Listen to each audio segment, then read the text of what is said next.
Occupational English Test. Listening Test. This test has 3 parts. In each part, you'll hear a number of different extracts. At the start of each extract, you'll hear this sound.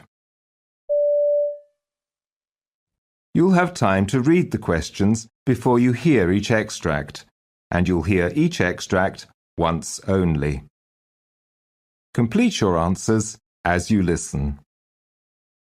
At the end of the test, you'll have 2 minutes to check your answers. Part A. In this part of the test, you'll hear 2 different extracts. In each extract, a health professional is talking to a patient. For questions 1 to 24, complete the notes with information you hear. Now, look at the notes for Extract 1. Extract 1. Questions 1 to 12. You hear a physician talking to a patient called Mr. James Williams. For questions 1 to 12, complete the following notes with a word or short phrase. You now have 30 seconds to look at the notes.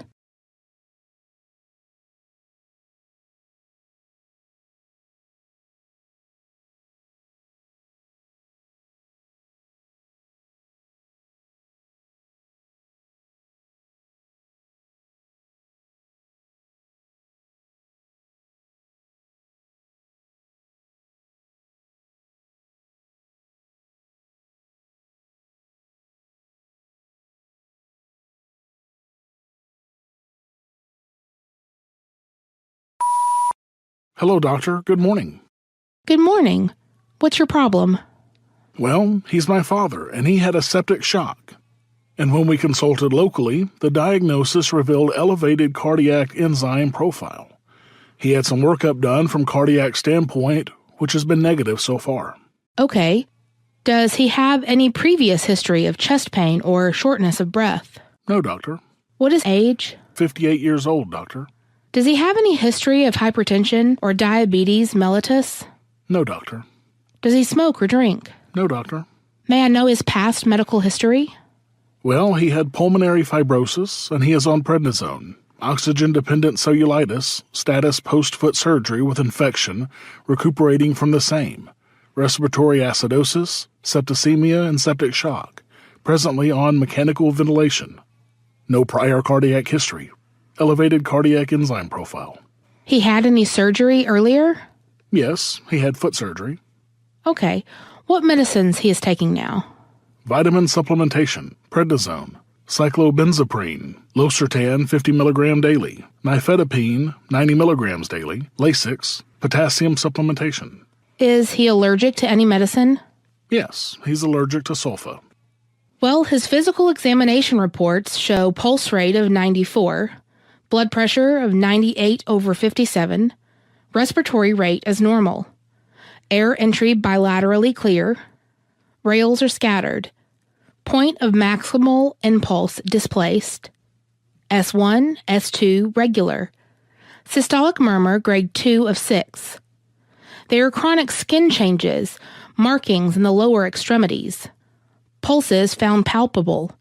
His laboratory reports show echocardiogram is normal, sinus rhythm with wide complex, white blood count of 20,000, hemoglobin 10, and hematocrit 33, platelets of 163, international normalized ratio 1.36, BUN of 158, creatinine 8.7, potassium 7.3 of bicarbonate is 11, cardiac enzyme profile, troponin, 0.05, total creatine kinase, 312, myoglobin, 1423. Chest x-ray, no acute changes. He has pulmonary fibrosis and is on prednisone, oxygen-dependent with respiratory acidosis, septicemia, septic shock secondary to cellulitis of the leg, acute renal shutdown, elevated cardiac enzyme profile without prior cardiac history, possibly due to sepsis and also acute renal failure. I am ordering an echocardiogram to assess left ventricle function to rule out any cardiac valvular involvement. He needs aggressive medical management, including dialysis. From a cardiac standpoint, conservative treatment at this juncture. His cardiac enzyme profile could be elevated secondary to sepsis and also underlying renal failure.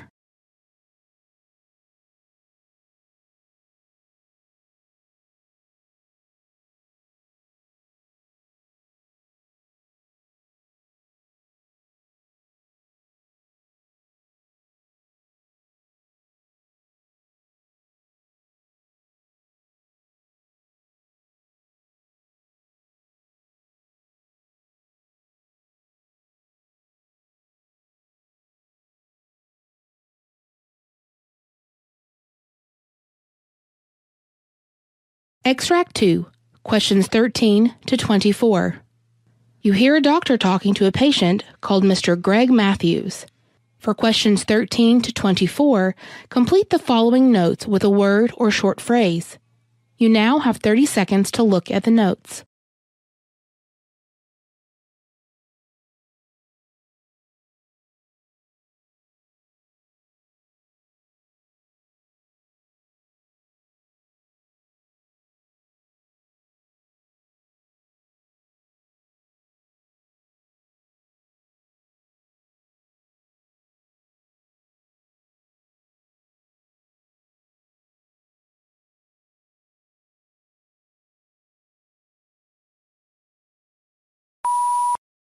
Hello, doctor. Good morning.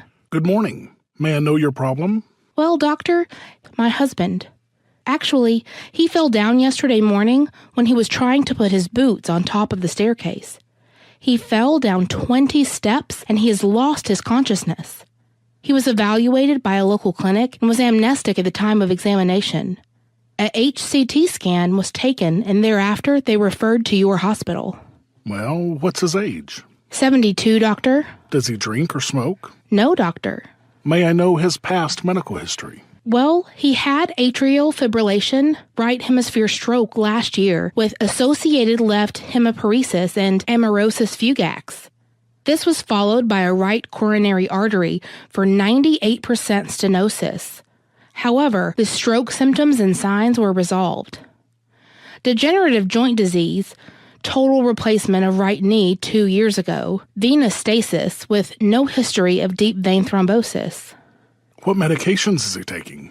Lasix 40 milligrams once in a day, Zantac 150 milligrams once in a day, Lanoxin 0.125 milligrams once daily, Capoten 2.5 milligrams twice a day, Salsalate 750 milligrams thrice a day, ASA 325 milligrams once in a day, Ginsana 100 milligrams twice a day.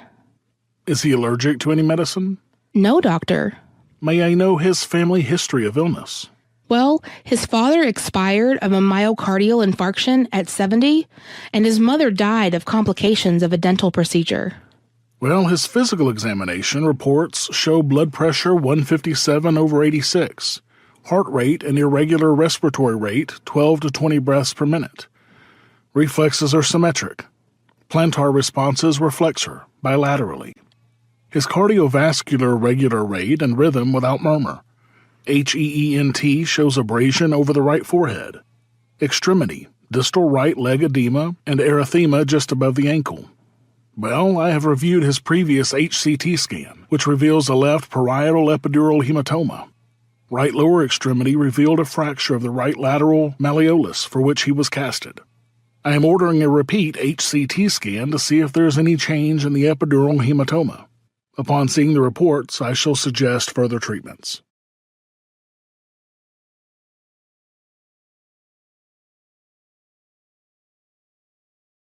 Part B. In this part of the test, you will hear 6 different extracts. In each extract, you'll hear people talking in a different healthcare environment. For questions 25 to 30, choose the answer A, B, or C, which fits best according to what you hear. You will have time to read each question before you listen to the audio. Complete the answers as you listen to the audio. Now, look at question 25. You hear a discussion between a doctor and a nurse about spastic cerebral palsy and its classifications.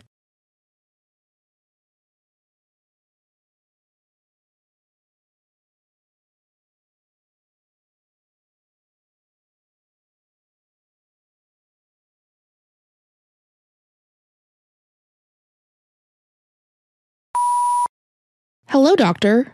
What is spastic cerebral palsy and how is it classified? Well, spastic cerebral palsy is the common type of cerebral palsy that also accompanies nearly a third of other types of cerebral palsy. The damage is in the corticospinal tract or the motor cortex. This part affects the areas that receive gamma-aminobutyric acid that is an inhibitory neurotransmitter. Spastic cerebral palsy is further divided into types according to the areas of the body that it affects. In spastic diplegia, the lower limbs are affected with little to no upper body spasticity. Most people with spastic diplegia are fully ambulatory and have a scissors gait. They may also have other problems like hip problems, dislocations, crossed eyes, or strabismus. In spastic hemiplegia, one side of the body is affected, which occurs when injury occurs to muscle nerves controlled by the left side of the brain, will cause a right body deficit, and when injury occurs to muscle nerves controlled by the right side of brain, will cause a left body deficit, vice versa. In spastic tetraplegia, all four limbs affected equally. These patients are least likely to be able to walk because their muscles are too tight, and they may also develop an uncontrollable shaking that affects the limbs on one side of the body that impairs normal movement.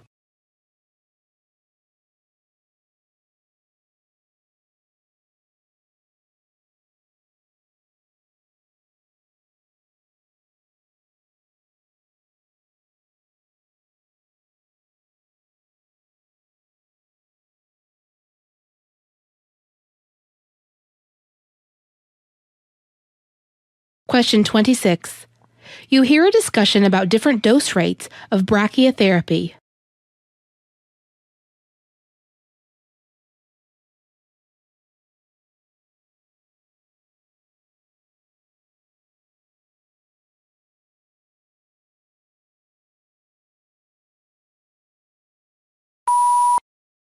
Hello, doctor. What are different dose rates of brachytherapy? Well, brachytherapy is a form of localized radiation therapy involving the direct placement of radioactive material close to or inside a tumor. Brachytherapy varies by dose, mode of delivery, and the location of the cancer. High-dose rate brachytherapy is given over periods of 10 to 20 minutes. The radiation dose is delivered as a short burst using a remote after loading machine. Low-dose rate brachytherapy is administered at a continuous rate in sessions that can last up to 50 hours. In the pulsed dose rate brachytherapy, the radiation is usually delivered once every hour rather than continuously.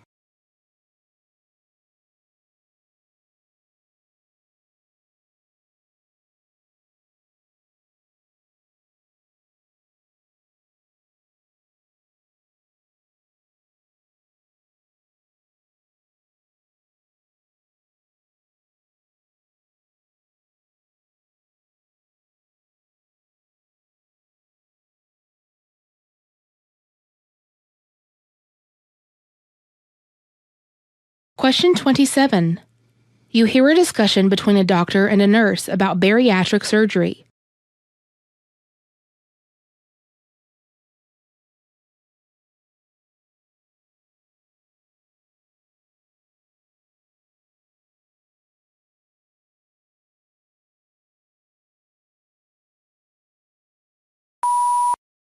Hello, doctor. What are the different types of bariatric surgery? Well, there are 4 different types of surgeries offered to patients. The main principle of adjustable gastric banding is to decrease food intake with the use of a small bracelet-like band placed around the top of the stomach. The band restricts the size of the opening from the throat to the stomach, limiting the amount of food a patient can ingest. The size of the opening can be modified using a balloon inside the band that can be inflated or deflated with saline solution according to the needs of the patient. Biliopancreatic diversion with the duodenal switch, also known as the duodenal switch, is a 3-stage procedure that involves the removal of a large part of the stomach, which makes the patient feel full after eating only a small meal, followed by rerouting of the small intestines to prevent food absorption. The third step involves changing how bile and other digestive juices affect the process of digesting and absorbing calories. Roux-en-Y gastric bypass method is also used to decrease food intake and involves creating a small pouch. The food bypasses the rest of the stomach and reaches the small intestine, where it is absorbed to a much lesser degree than if it had passed through the stomach, duodenum, and upper intestine. Vertical sleeve gastrectomy procedure involves removal of most of the stomach, which not only restricts food intake and absorption, but lowers the levels of the hormone ghrelin that is responsible for appetite.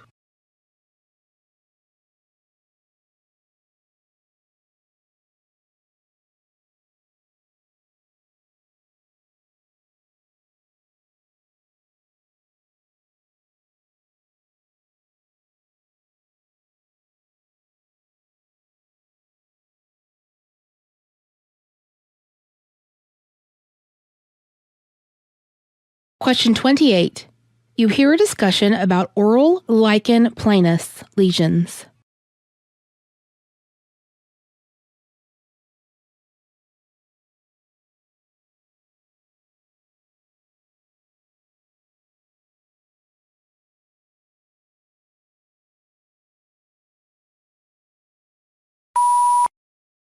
Hello, doctor. What are the different types of oral lichen planus lesions?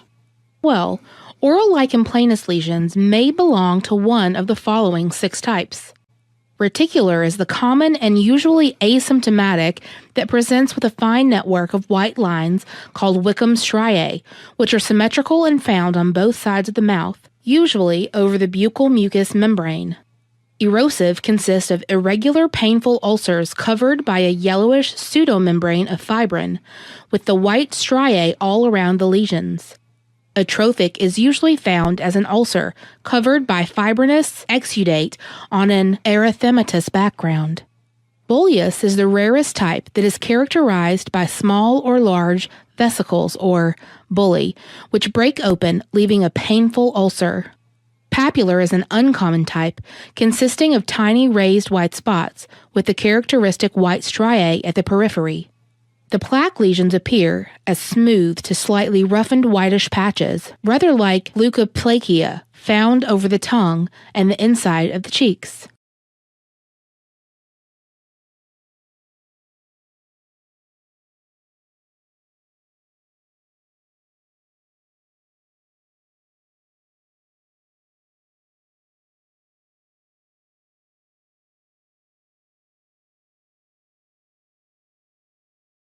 Question 29. You hear a lecture about the autoimmune diseases that affect the blood and blood vessels.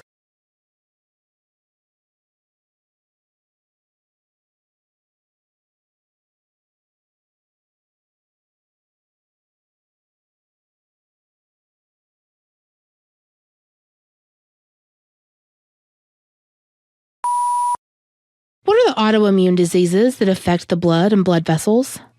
Well, polyarteritis nodosa is a severe autoimmune disease affecting the small and medium-sized arteries that become inflamed and damaged. Idiopathic thrombocytopenic purpura causes damage to the blood platelets that are essential to formation of blood clots. Antiphospholipid antibody syndrome leading to damage to blood vessels. Hemolytic anemia is caused when the immunological cells damage the blood cells.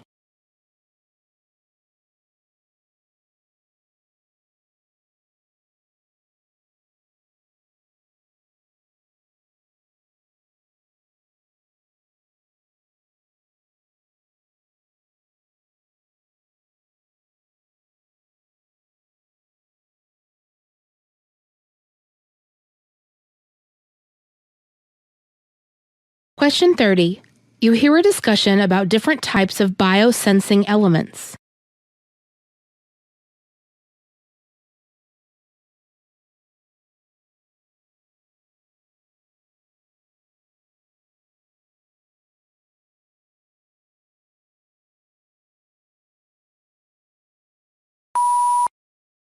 Hello, doctor. What are biosensing elements?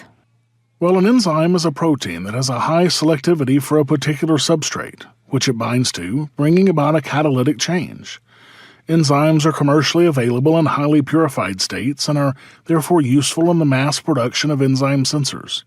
Enzymes can be fixed onto the surface of a transducer through absorption, covalent attachment, and entrapment in a gel or an electrochemically generated polymer. Antibodies or immunosensors are produced by B lymphocytes in response to antigenic stimuli such as foreign invaders or microbes. When used as biosensors in immunoassays, antibodies are immobilized on the surface of a transducer through covalent attachment by conjugation of amino, carboxyl, aldehyde, or sulfhydryl groups. Antibodies are sensitive to changes in potential hydrogen, ionic strength, chemical inhibitors, and temperature. Immune sensors usually employ optical, fluorescence, or acoustic transducers. Microorganisms or microbes may be used to detect the consumption of oxygen or carbon dioxide in an environment using electrochemical techniques. Microbiosensors have the advantage of being cheaper than enzymes or antibodies and are more stable. However, they may be less selective than enzymes or antibodies.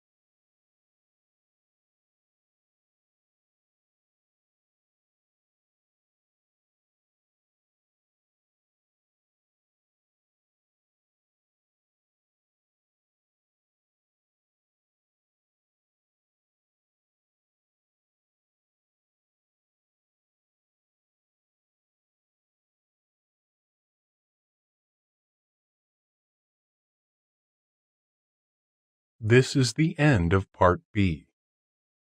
Now look at Part C.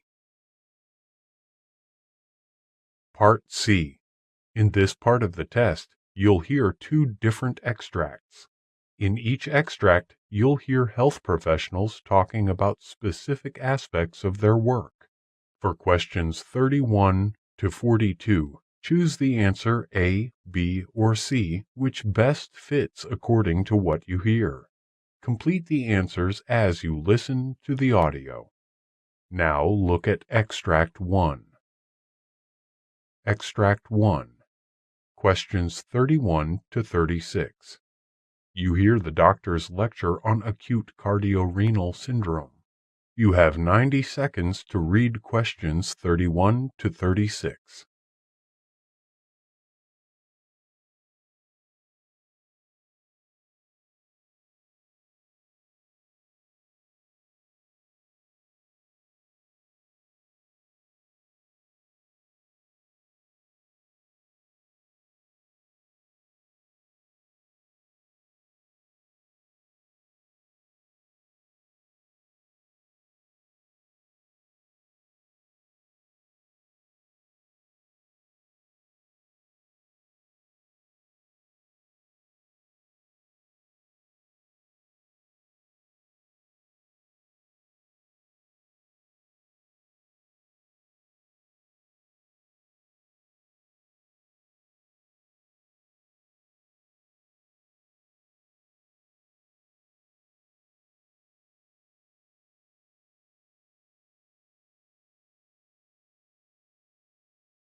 Cardiac and renal function are intricately interdependent, and failure of either of these organs causes injury to the other organ in a vicious cycle of worsening function.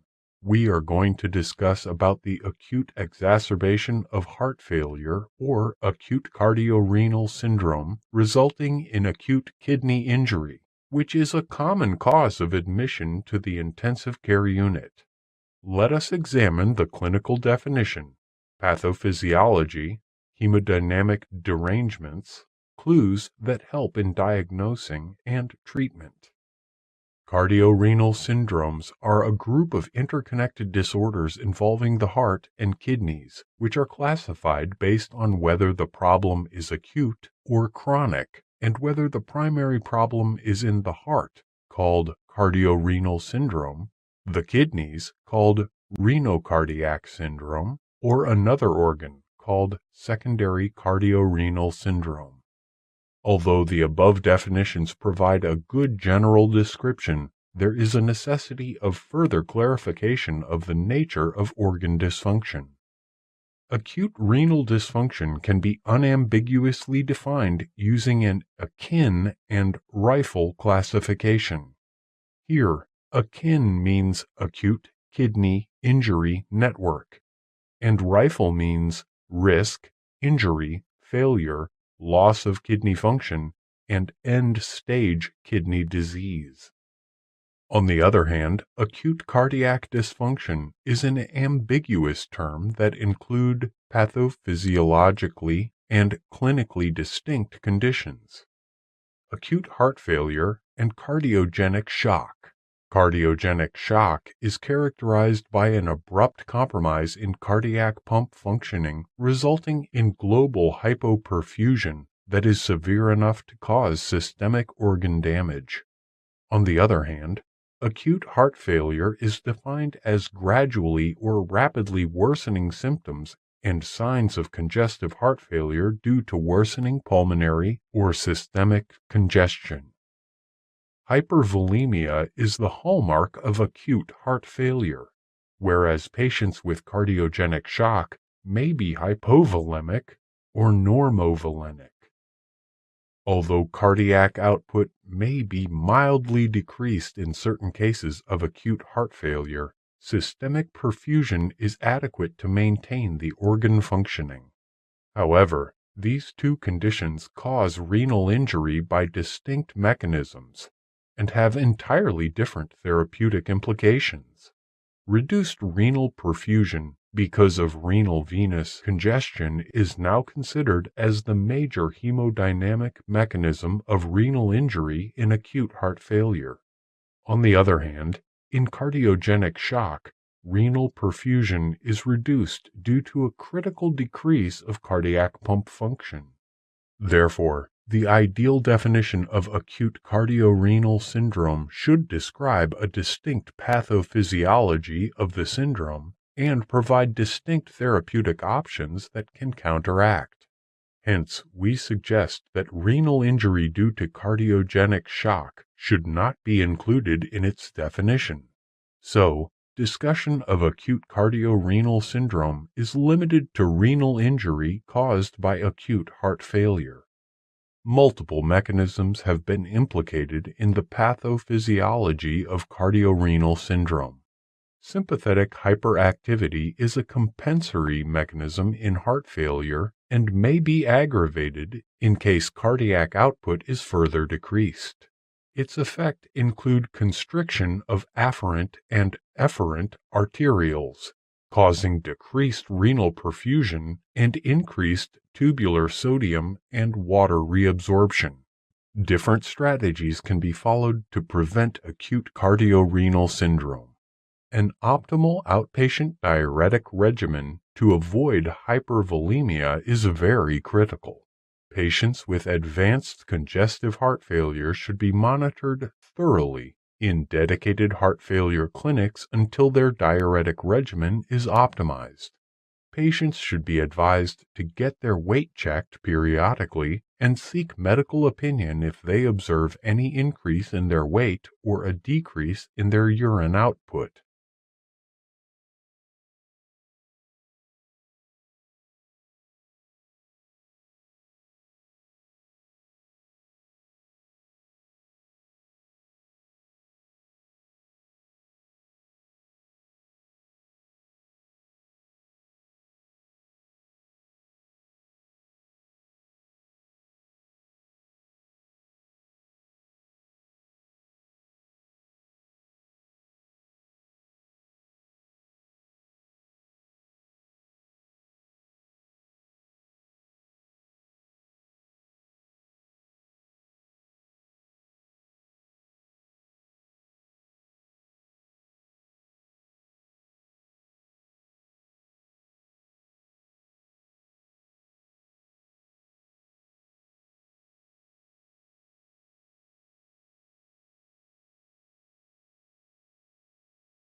Extract 2. Questions 37 to 42. You hear the doctor giving a lecture on anticoagulation therapy for patients with endocarditis. You have 90 seconds to read questions 37 to 42.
Hello, doctor. Can the patients with endocarditis be safely anticoagulated?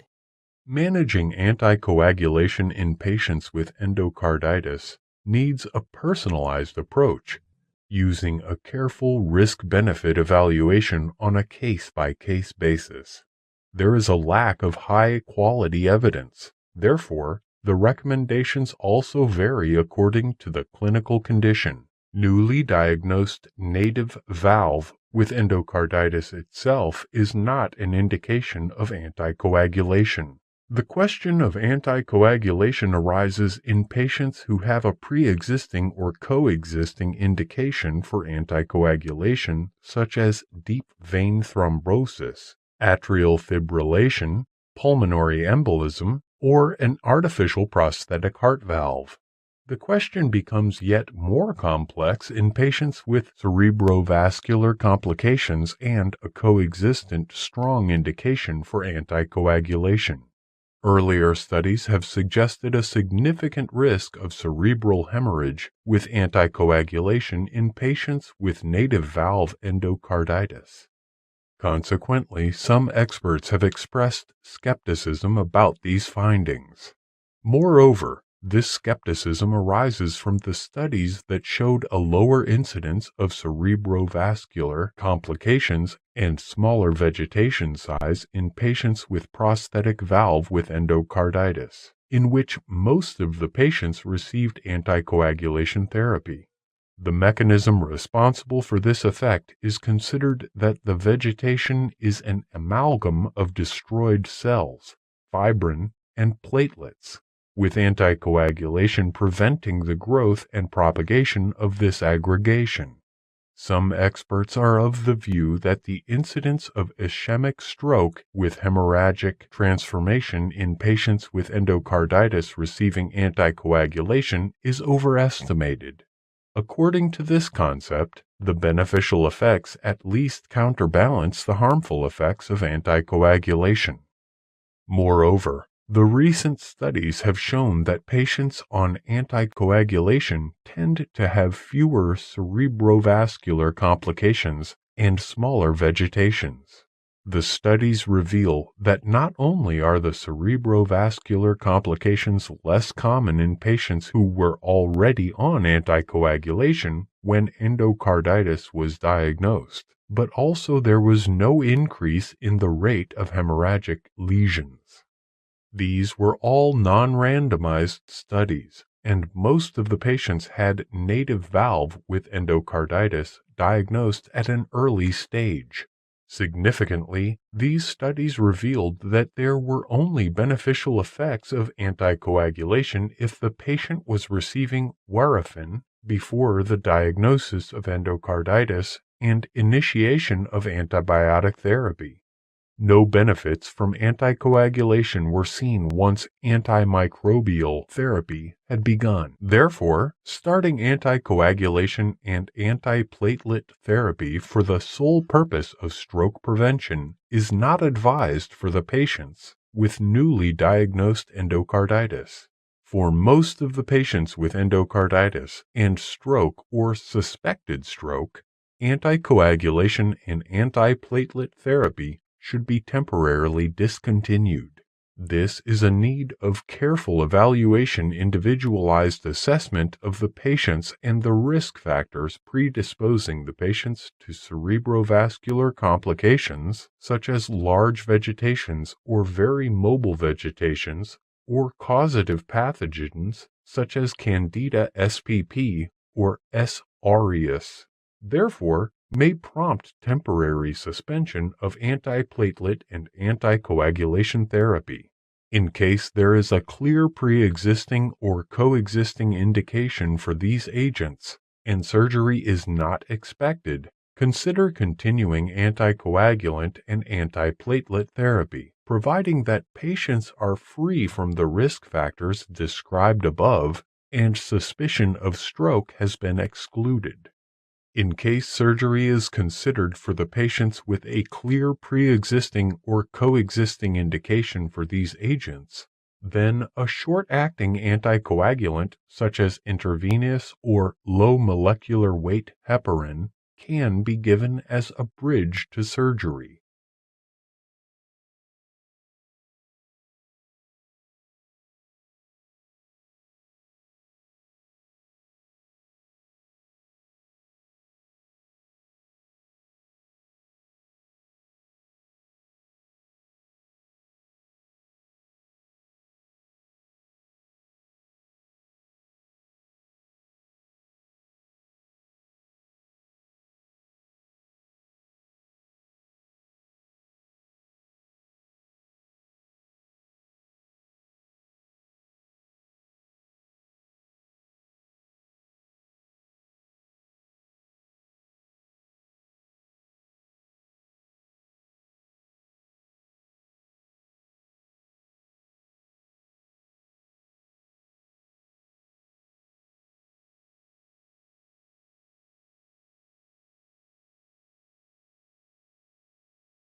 This is the end of Part C. You now have 2 minutes to check your answers.